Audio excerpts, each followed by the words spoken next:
In 1991, a group of civilian divers stumbled upon something that didn't make sense, a submarine resting where no submarine should be.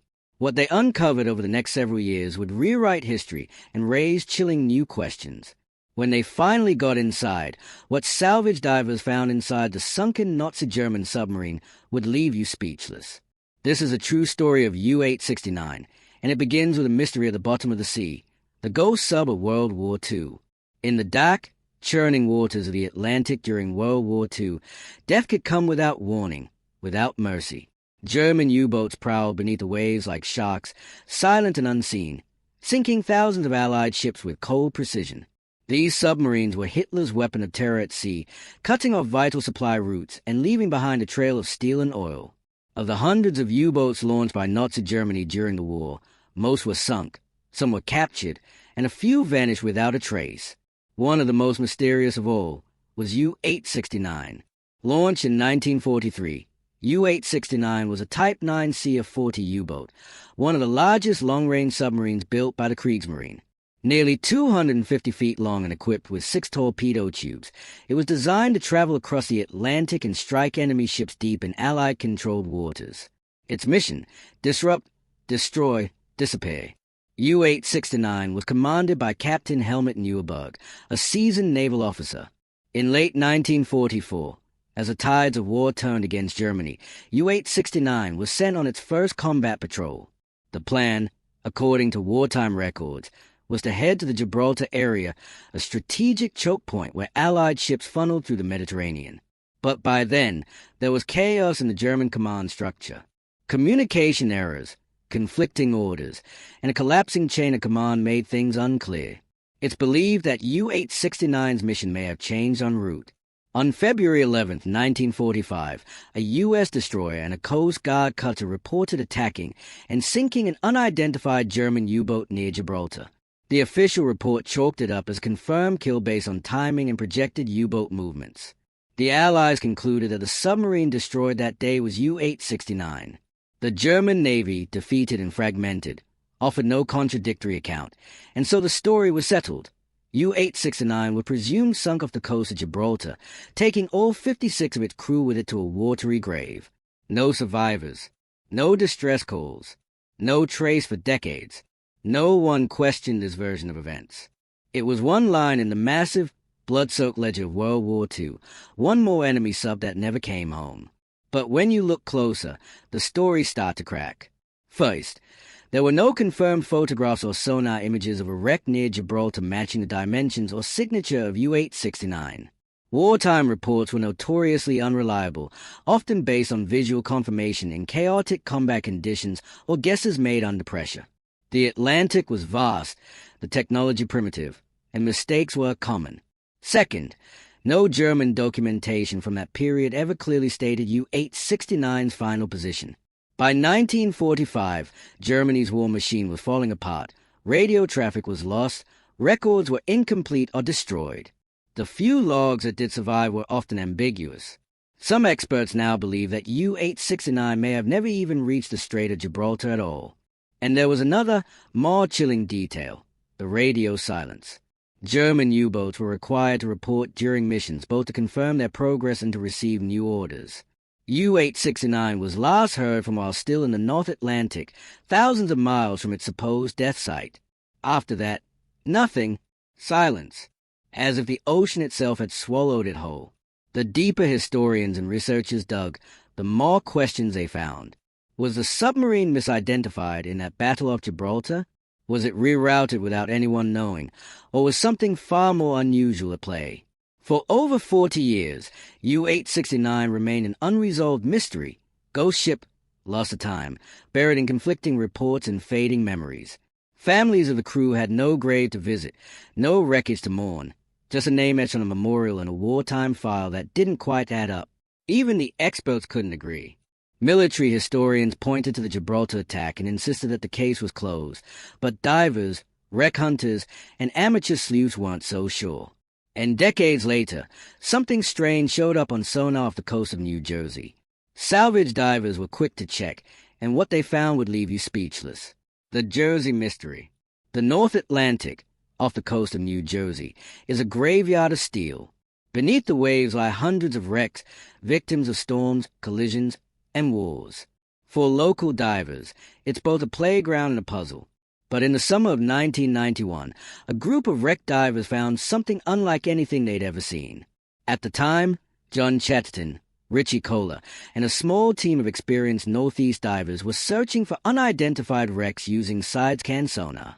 The waters off the coast were notoriously dangerous. Strong currents, low visibility, deep dives. These were not casual descents. This was technical diving, high-risk exploration that demanded planning, precision, and nerves of steel.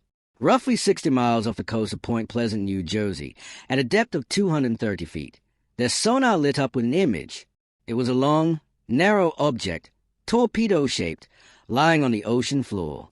Something man-made. Something old. But what? Curiosity turned to obsession when they made their first dive on the wreck. Visibility was terrible, barely a few feet. The cold bit through their suits. The structure was partially buried in sand and tangled in decades of fishing nets.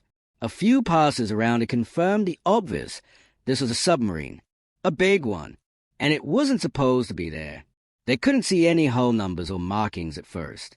There was no nameplate, no plaque, no flags, nothing that would say what vessel this was. The structure was badly damaged, its conning tower partially collapsed and its outer hull cracked. It was rusting slowly into oblivion. Was it American? Russian? German? No one knew. And that's when the divers gave it a nickname, Yoo-hoo. Yoo-hoo was a riddle that challenged logic. No known World War II-era submarine had been recorded as lost anywhere near this location. And yet, here it was, resting silently beneath the waves for nearly half a century. The dive team began a series of return expeditions. These were not quick dives. They required triox gas blends, careful decompression stops, and meticulous planning. The risks were extreme. Divers could suffer from nitrogen narcosis, oxygen toxicity, or, worst of all, the bends. But every dive brought back new clues. Inside the wreck, they found German gauges labeled in metric units, pipes, valves, and instrumentation. It was clearly a German U-boat. But which one? They retrieved small items, plates, bowls, bits of equipment, some marked with a Kriegsmarine eagle, but nothing definitive. The turning point came when they discovered a button knife, tarnished but intact, engraved with the name Hornberg. Not a model number. A man's name. This changed everything. Using naval records and crew lists, the divers traced the name to a real person, crewman George Hornberg, listed as having served on U-869. The divers kept digging, both underwater and in the archives. On a later dive, they recovered valve manifolds and diesel engine parts with serial numbers. They traced these numbers to shipyard records from Desamog AG Weser, the German company that built U-869. The pieces matched. They had done it. Against all odds, these civilian divers had identified the mystery wreck. In 1997, 6 years after the first dive, the United States Navy officially acknowledged that the submarine wreck off New Jersey was indeed U-869. The implications were massive. U-869 had not been sunk near Gibraltar, as U.S. military records had claimed since 1945. It had died off the American East Coast, a full 3,000 miles away from where history had placed it. The divers had proven what no wartime record ever did. They had physically located and identified the wreck. They had found the truth. And then, there was the eerie realization no one had been looking for U-869 here. If not for a handful of obsessed divers, it would still be rusting in anonymity, never telling its story. The U.S. Navy and historians took notice. Wreck divers around the world held it up as one of the greatest underwater identifications ever made. Without institutional support, no military, no government, just a crew of recreational divers, determination, and hundreds of dangerous hours on the ocean floor. But the mystery wasn't entirely solved. The big question still loomed. How did U-869 end up here? Its mission orders said Gibraltar. Wartime reports placed it in Europe. So how did it end up on the wrong side of the Atlantic? Was it rerouted? Did it receive new secret orders? Or was there a failure in communication that caused it to go rogue? No record survived to answer that question. The marine logs were incomplete, and the men aboard U-869, every single one of them, had died with the submarine. A grave had been found. History seemed corrected, but the real mystery of U-869 was just beginning. Death by friendly fire, or something worse. When salvage divers confirmed that the wreck off New Jersey was, beyond any doubt, German U-boat U-869, a new mystery surfaced. Why did it sink? The question seemed simple, but as divers explored the wreck and researchers re-examined the history, what doomed U-869? They argue that after firing a torpedo, likely during combat or a test run, the weapon veered off course and circled back. Before the crew could react, it slammed into the side of their own sub. There's circumstantial evidence to back this up. First, there were no signs that U-869 ever engaged an enemy ship, no reports of torpedo strikes, no surviving record of an attempted attack. Second, the wreck shows significant internal blast damage consistent with a torpedo detonation close to or against the hull, but not a direct strike from outside. So, U-869 might have sunk itself, but the theory isn't airtight. Another theory says that U-869 was located and destroyed by two U.S. Navy ships, the USS Howard D. Crowe and USS Coiner. According to this version, on February 11, 1945, the two vessels detected a submarine in the area, possibly through sonar or hydrophones. They launched a coordinated depth charge attack. After the war, this engagement was credited as a successful sinking of an unidentified U-boat, later believed to be U-869. The U.S. Navy's official records long listed this as a submarine's final fate. Even when the sub's remains were later found off New Jersey, the Navy maintained that it had still been their depth charges that caused the sinking. At first glance, this explanation seems straightforward, but it raises several difficult questions. First, the timing. U-869 had not been expected near the East Coast. Its mission orders were for Gibraltar. If the Navy ships had attacked a sub in that area, why didn't anyone connect it to U-869 sooner? Second, the wreck location itself. The site of the U-869 wreck does not precisely match the coordinates reported by the USS Howard D. Crowe and USS Coiner. It's close but not exact. Close enough to raise eyebrows but far enough to cast doubt. Third, sonar scans and damage assessments. Divers who explored the wreck found that several torpedo tubes were still sealed. If U-869 had engaged in combat, why hadn't it fired all or any of its weapons? Why was it apparently caught off guard? As divers spent more time inside the sunken U-boat, the clues painted conflicting picture. The forward section of the sub showed heavy damage, crushed inward, twisted by force. Some of the internal compartments were imploded, suggesting a shock wave from inside, not from a depth charge exploding nearby. At the same time, certain external parts of the hull showed deformation patterns that could align with pressure waves from a depth charge. But these marks are less severe than expected if the vessel had taken a direct hit from above. One observation stood out. The control room and torpedo room remained relatively intact. Damage was severe but compartmentalized. This points toward a localized internal explosion, possibly a torpedo that detonated while still in the tube or shortly after launch. Adding to the confusion were the crew positions inside. Skeletal remains scattered over time suggested that no one made it to escape hatches. There was no attempt to surface, no signs of an emergency ascent. It happened fast, violently, without warning. Whatever hit U-869, whether from within or without, left the crew with zero time to respond. Adding to the mystery is the fact that military records from the time are inconsistent. U-869 was long thought to be nowhere near the U.S. coast, and the submarine allegedly sunk by American destroyers was never definitively identified. This leaves room for misidentification on both sides. Maybe the USS Howard D. Crowe and USS Coiner did sink a U-boat, but not U-869. Maybe U-869 was already gone by then, killed by a faulty torpedo days earlier. Or maybe, just maybe, both theories are wrong. You see, there's also the possibility that U-869 was sent on a classified mission with rerouted orders never logged officially. That would explain its unexpected location and radio silence. It might also explain the secrecy that surrounded its discovery, even years after the wreck was found. As evidence mounted, the answer became less and less definitive. Both theories fit, and both had cracks. U-869's death was still a cold case. One detail that haunted the divers was that the torpedo tubes were still sealed. If the sub had engaged in combat, why hadn't it fired? If it was sunk by a circle runner, where's the launch record? And if it was ambushed, how could it have been caught with its weapons unused? The idea that U-869 was destroyed before ever launching a single shot makes the whole story even more tragic. It traveled thousands of miles under stealth, only to die in silence, unable to even return fire. It also adds weight to a final unsettling thought. What was it doing off the U.S. coast in the first place? That question, the one no one could answer, would finally get a clue in the least expected way. The hidden chambers. For years, divers had explored the wreck of U-869 with the same set of risks and limitations. Depth, current, visibility, everything down there worked against them.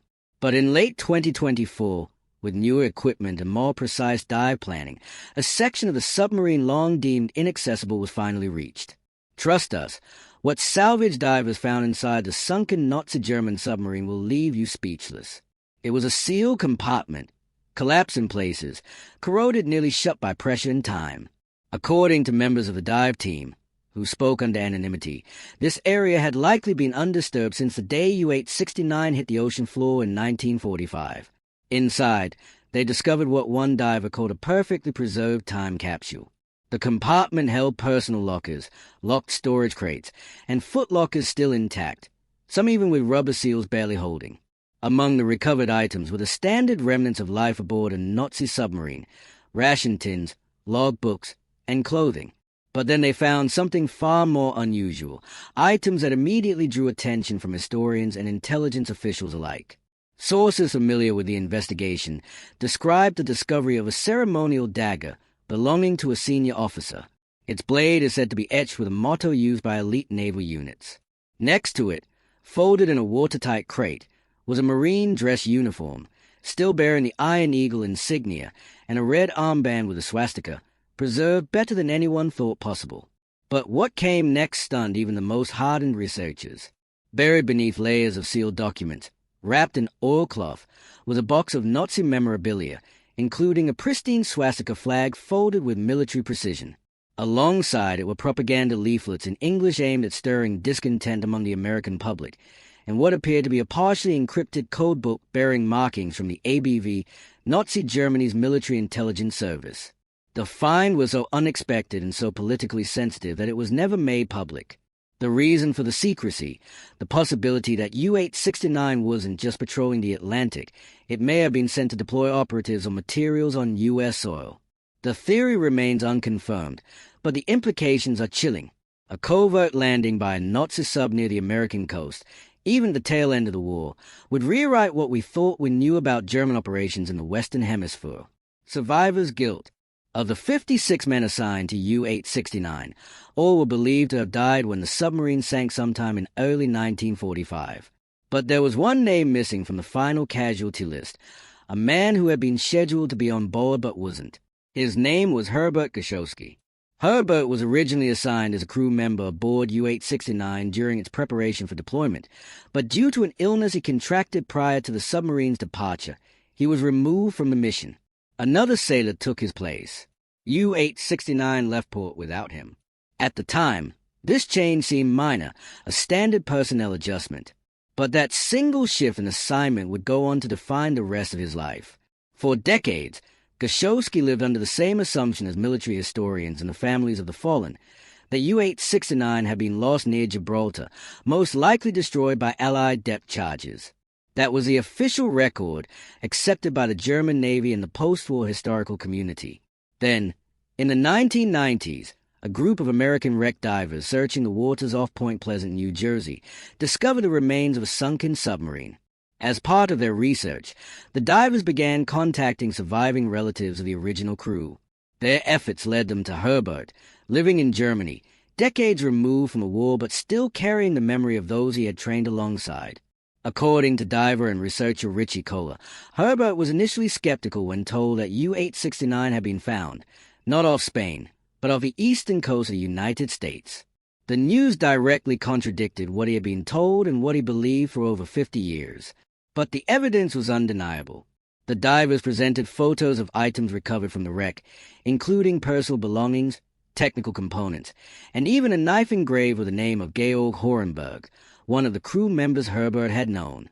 Ritchie and fellow diver John Chatterton, who later co-authored the book Shadow Divers with Robert Curson, recalled their conversations with Herbert. He confirmed that the Horenberg identified through the knife engraving had indeed served on U-869. He also recalled the crew training atmosphere in the final weeks before the boat's departure. His illness had prevented him from sailing with the crew. It wasn't a dramatic event. No last-minute decision, no command override, just a matter of medical fitness. He had been replaced, and the submarine had gone to sea without him. When asked how he felt about the discovery, Herbert was reportedly moved but subdued. He acknowledged the strange fortune that had spared his life and expressed sadness for the loss of his former comrades. He did not seek publicity. He did not give long interviews, but he did correspond with the divers and authors who worked on the U-869 story. His recollections helped verify crew identities and confirmed historical record from the German side, providing valuable insight into the sub's final crew makeup.